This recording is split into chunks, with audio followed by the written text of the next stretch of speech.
Warahmatullahi wabarakatuh, sahabat-sahabat pendengar Radio IKIM Inspirasi Inforia Islami. Anda sedang mendengar dan menonton saat ini segmen Topik Macam kita sebut awal Jumaat. tadi, topik hari ini adalah berkenaan dengan marah. Oh. Jadi kita nak anjurkan semua supaya jangan marah. Kita nak pujuk kita yang mungkin tengah panas pagi ni dengan macam-macam punca dan asbab musabab. Jadi kalau boleh kita nak dengarkan, sebab ini juga yang dipesan Nabi sallallahu alaihi wasallam, baginda, yang mana hari ini perkongsian dan perinciannya insya-Allah akan dikongsikan oleh ustaz kita yang sudah sampai ke konti. Ya, kita lalukan kehadiran Al-Fadhil Ustaz Muhammad Rozi Muhammad Rajab. Assalamualaikum Ustaz. Waalaikumsalam warahmatullahi wabarakatuh. Ya. Alhamdulillah. Apa khabar ustaz kita? Alhamdulillah, habaq baik. Alhamdulillah. Ahlan wa sahlan. Alhamdulillah. Lama tak jumpa ustaz. Biasa kita berkomunikasi di dalam talian. Ya. Ustaz Sad di rumah, Ustaz dia dalam kereta, dalam perjalanan. Tapi alhamdulillah, terima kasih Ustaz datang konti hari ni. Ya. Dan apa terkedu pula tengok muka Ustaz. Maklumlah lama tak jumpa Ustaz. Ustaz sihat Ustaz? Sihat, alhamdulillah, syukur. Doakan agar sentiasa sihat. InsyaAllah. Ada kala kita diuji dengan kesihatan dan sebagainya. Mudah-mudahan Allah Ta'ala sentiasa sihat, afiat kita dan pelihara kita, insya-Allah. Amin. InsyaAllah. Tapi betul Ustaz, dengan kesibukan kita mengharungi dunia ini, kadang-kadang tu kita tak sedar yang kita ni termarah. Kita ada perasaan marah. Jam marah, lambat marah, semua marah.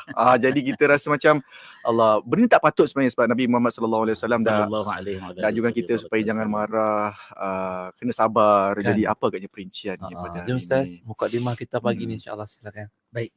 A'udzubillahi minasyaitonirrajim. Bismillahirrahmanirrahim. Sekali lagi, Assalamualaikum warahmatullahi wabarakatuh. Terima kasih Pian dan juga Luk. Alhamdulillah. Jika kita lihat apa yang kita bicarakan pada pagi barakah lagi mulia ini, ya, sidang penonton, sidang pendengar di radio dan TV IKIM, ya. Masya-Allah, tabarakallah. Mari kita mulakan dengan salawat dulu. Allahumma salli ala sayyidina Muhammad wa ala ali sayyidina Muhammad. Hari ini hari barakah, hari ini hari mulia, hari ini Jumaat yang kita disunnahkan memperbanyakkan salawat. Saya apabila diberi tajuk ni oleh penerbit kita, terima kasih DJ Faiz kita, ya. Saya terkesima sebentar sebenarnya kerana merenung pada diri sendiri, cermin diri sendiri, reflect diri sendiri, tak nak bercakap hari ini kepada orang lain, tapi bercakap untuk nasihat diri sendiri. Agar baki umur yang ada ini, kita jangan bawa perasaan kita, qalbu kita, tindakan kita, agar benda tersebut kita tidak akan menyesal di masa hadapan. Jangan marah. Jadi kalau kita lihat mukaddimah dalam beberapa pusingan kita nak bicara ni, macam mana kita faham tentang perasaan marah ni. Dia marah ni, Nabi pesan banyak kali, la taghdab, kata Nabi, jangan marah. Bahkan Nabi ulang. Dia perasaan marah, sedih, gembira ni, dia sifat yang ada dalam jiwa manusia, ya. Jadi siapa yang nama manusia, dia tak akan terlepas dari benda-benda yang kita sebut tadi. Dan topik kita pada hari ini, marah dan jangan marah. Dia marah ni, dia emosi semula jadi, tapi dia negatif. Dia membawa unsur yang tak elok, dan dia bermula daripada sedikit keresahan, dia bawa kepada ganas dan kadang tak terkawal. Sebab tu Nabi kata la taghdab, jangan marah. Nabi ulang beberapa kali dalam sebuah hadis. Lalu Nabi SAW berkata pada Nabi, bagilah aku wasiat, ya. Maka kata Nabi, janganlah kamu marah. Laki-laki tu ulang lagi, Nabi tetap ulang balik, jangan marah, jangan marah, jangan marah. Ini hadis riwayat Imam Bukhari. Tuan-tuan dan puan yang dikasihi sekalian, sidang pendengar, penonton yang dirahmati Allah Subhanahu Wa Taala. Saya jadi agak gugup sebenarnya pagi ni. Gugup tu sebab bila kita cerita tentang marah ni, ringkasnya lah, ya. Kalau panjang tak cukup sejam, kan. Dia mungkin tak boleh diendahkan oleh sebahagian manusia, dia abaikan, dan pengabaian ini dia akan bawa kepada satu natijah yang besar, kerana marah boleh kita bawa diri kita tu sendiri kepada tindakan luar kawal, ya. dan membawa kepada kecederaan, na'udzubillah min dzalik, membawa kepada kehilangan jiwa dan sebagainya. Kita lihat dalam sirah dan sebagainya. Jadi kerana marah juga, na'udzubillah min dzalik, suami boleh jatuhkan talak kepada isteri dia, ya. Kerana marah juga ada pergaduhan, kerana marah akan adanya sekeping hati insan, kita sebut yang terluka dengan kata-kata nista kita yang kita sebut dengan lidah kita waktu kita marah, ya. Dan kerana marah juga, ya, orang terlupa, tekanan darah dia jadi tak teratur. Ya Allah. Yang memarahi ke yang dimarahi? Dua-dua boleh naik turun. Kalau yang dimarahi itu pun marah juga. Betul. Ya, marah juga. Jantung tu dia akan berdegup kencang. Dan paras degupan jantung, tekanan darah tu bila dia meningkat, nafas akan jadi laju dan jadi pendek-pendek. Dan lebih kita lupa, otot dia akan jadi tegang dan paras hormon kita meningkat. Bukannya hormon yang baik, ya. Dan dia akan menyebabkan pergerakan badan kita bertenaga. Kita ingat kita pada waktu itu bertindak dengan tindakan yang bagus, ya. Sebenarnya na'udzubillah min dzalik. Waktu itulah syaitan, na'udzubillah min dzalik, akan mengambil kesempatan untuk merasuk, membisik kepada seseorang hingga membawa kepada tindakan yang tak sepatutnya. Kerana itu Nabi kata, sesungguh-sungguhnya syaitan itu menyusup dalam diri manusia melalui aliran darah. Ya, ini juga hadis riwayat Imam Bukhari radhiyallahu taala an. Maka apabila kita marah ni, satu benda yang paling kita kena ingat adalah kita kena kawal diri kita. Pesanan untuk saya. Sebab tu siapa beriman, mayyu'minu billah wal yaumil akhir, siapa beriman dengan Allah Ta'ala dan hari akhirat. Allah, saya takut baca hadis ni untuk diri saya sendiri. Falyaqul khairan, maka dia mesti bercakap benda-benda yang baik. Aw liyasmut, ataupun dia duduk diam. Jangan bercakap. Kerana itu bila kita marah tu, dia akan keluar macam-macam. Dengan umur yang kita makin meningkat ni, Pian, Lokman dan semua pendengar IKIM FM yang menonton di TV dan semua saluran yang berkaitan, tolonglah saya rayu kepada semua, kerana nasihat ini untuk diri saya dan semua, jangan marah. Sungguh orang kata marah tu perlu. Bila, ya? InsyaAllah kita sambung lepas. Tapi bila Ustaz sebut tu, maknanya Nabi dah pesan dan dia tahu apa mudaratnya kalau kita marah. Jadi rasa macam, kalau kita tak buat dia rugilah rasanya. Kalau kita tak buat rugi. Kerana nafsu. Dan ada kaul juga yang menyebutkan, Ustaz, sesuatu yang dimulai dengan perasaan marah akan berakhir dengan rasa malu. Yes. Lepas tu ada juga yang menggambarkan dia macam cermin. Sekali dah cermin tu pecah, boleh sambung balik. Dia gam ke apa ke macam mana ke, tapi dia tak akan jadi elok macam yang asal sebelum dia pecah. Tu nak kata kesan daripada marah ni sangat besar, Ustaz. Cuma itulah macam kita sebut tadi, sekarang kita ni memang tak lepas kadang-kadang daripada perasaan tersebut yang dilalu lalang, kadang-kadang kejap je. Nak hilang tu susah kadang. Macam mana Ustaz gambaran perasaan tersebut pada kita sekarang sikit lah. Ya. Jadi kalau kita lihat perasaan marah ni dia wujud macam mana dan panduan-panduan tertentu tentang marah kan. Kemudian orang akan tanya, bolehkah kita nak marah ni? Ya. Bolehkah kita nak marah ni? Tuan-tuan nak jawab soalan ni kena letak cermin balik yang Pian sebut tadi. Ya Allah. Ya. Saya nak bawa kepada satu analogi supaya kita boleh faham panduan marah dan bolehkah nak marah ni, ya. Kita lihat dalam konti ni, dinding dia memang akustik. Soundproof. Akustik.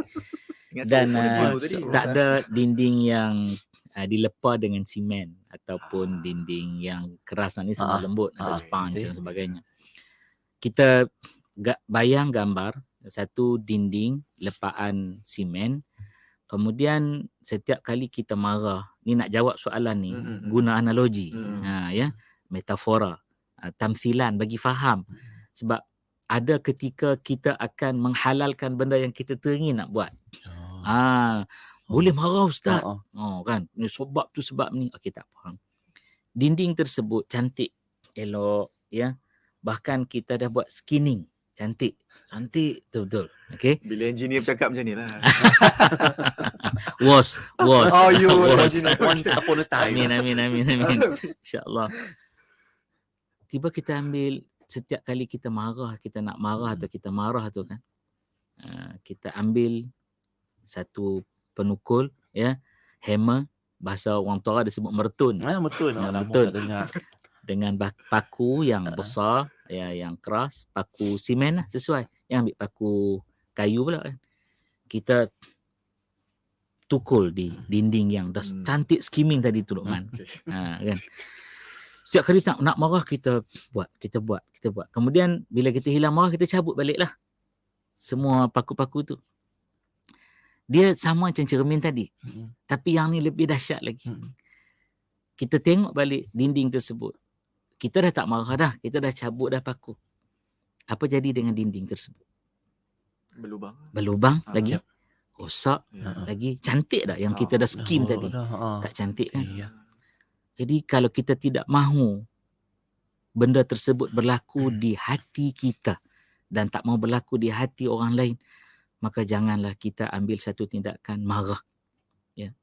Dia marah dengan tegas ni dua benda yang berbeza. Orang kadang mengambil tindakan-tindakan yang dilakukan oleh para anbiya mursalin, Nabi kita Muhammad sallallahu alaihi wasallam, lalu disamakan dengan marah. Tak. Tu Nabi perang tu, Nabi marah tu. Dah. Tuan-tuan dan puan-puan, kita boleh tengok dalam siri-siri perjalanan Nabi sallallahu alaihi wasallam.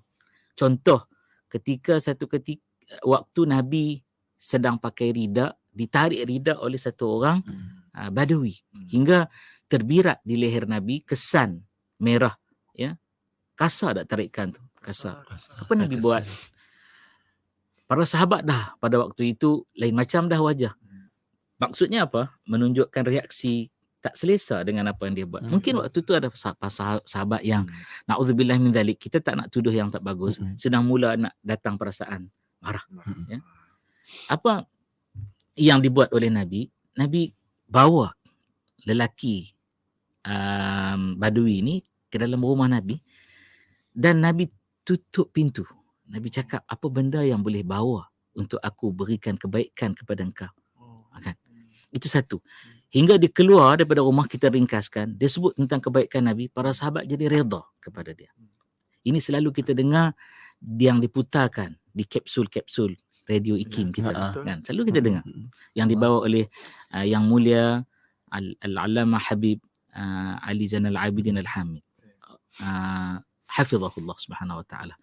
Kemudian kita dengar juga kisah bagaimana seorang yang kencing dalam raudah. Dan kita tengok orang kencing dalam masjid. Iish. DJP dah iish. Itu dah.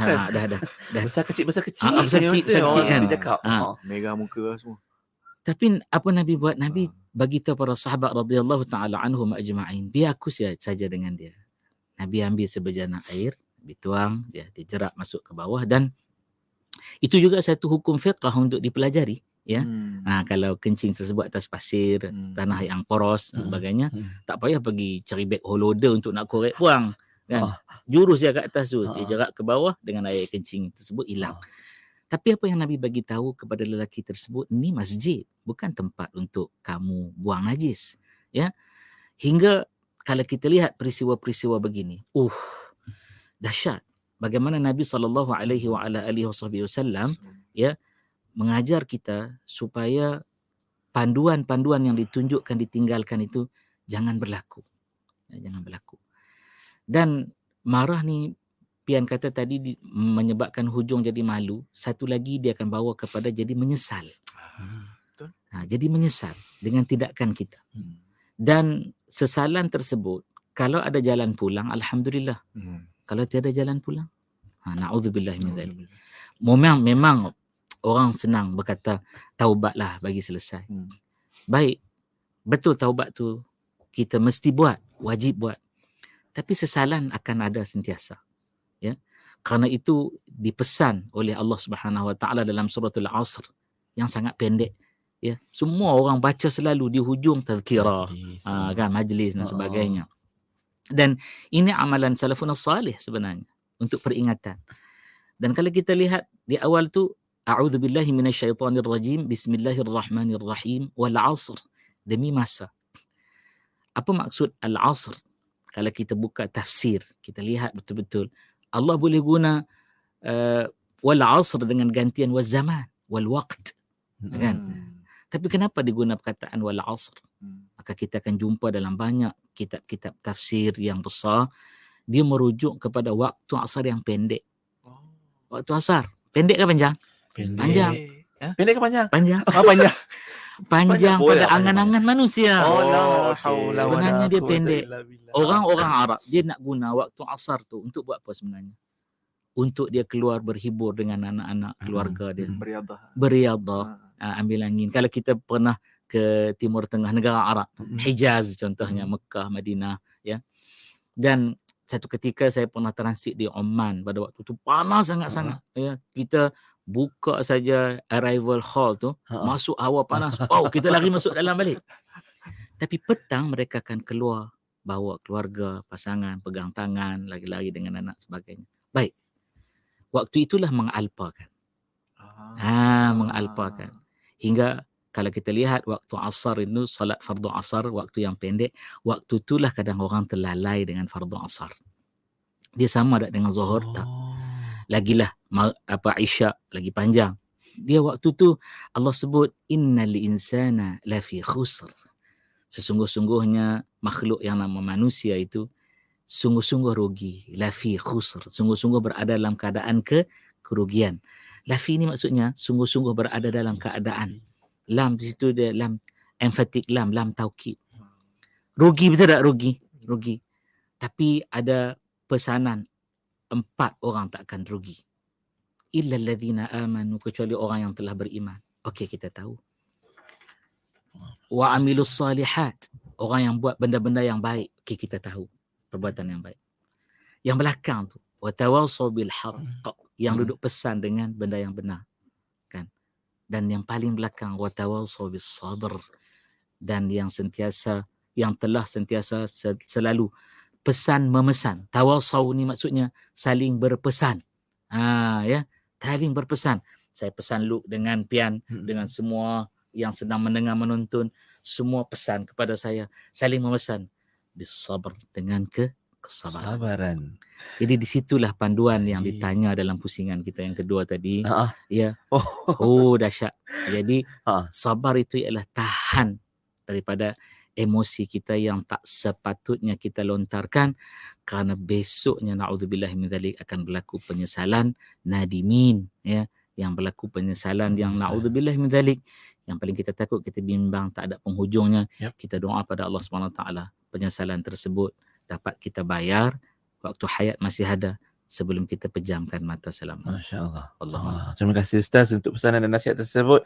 Dan bila bercerita tentang watawassaw bil haqqi watawassaw bis sabr tadi, itu juga yang kita bacakan atau kongsikan hadis Nabi yang seorang lelaki yang bertanyakan ausini, ausini ya Rasulullah, nasihati aku, berilah wasiat pada aku, dan dalam banyak-banyak perkara Rasulullah sebut la taghdab tu. Mungkin kat situ besar hikmahnya di sebalik pesan Nabi la taghdab. Kejap lagi mungkin ada kisah dan mungkin perkongsian yang Ustaz Rozi nak sambung lagi untuk pusingan kedua. Sebab ramai yang rasa yang mendengari manusia ada perasaan marah tu. Macam mana kita nak melempiaskan marah gitu tu? Betul ke melempiasnya? Rasanya kadang-kadang keluar dengan kata-kata kesat. Ada yang tambah dengan kaki-kaki hentak-hentak pula. Itu belum tangan naik pula Ustaz. Alhamdulillah. Jadi apa jadi kalau marah pun bertambah-tambah lagi perkara lain yang tak baik berlaku. Dan yang paling kita tak nak bila kita termengumpat pula nak melempiaskan marah tu kan. Termengumpat pula. Macam-macam tanya Ustaz ni. Okey, kejap lagi kita berehat kejap. Kembali selepas ni Mana Pagi Radio Kim. Inspirasi Inforia.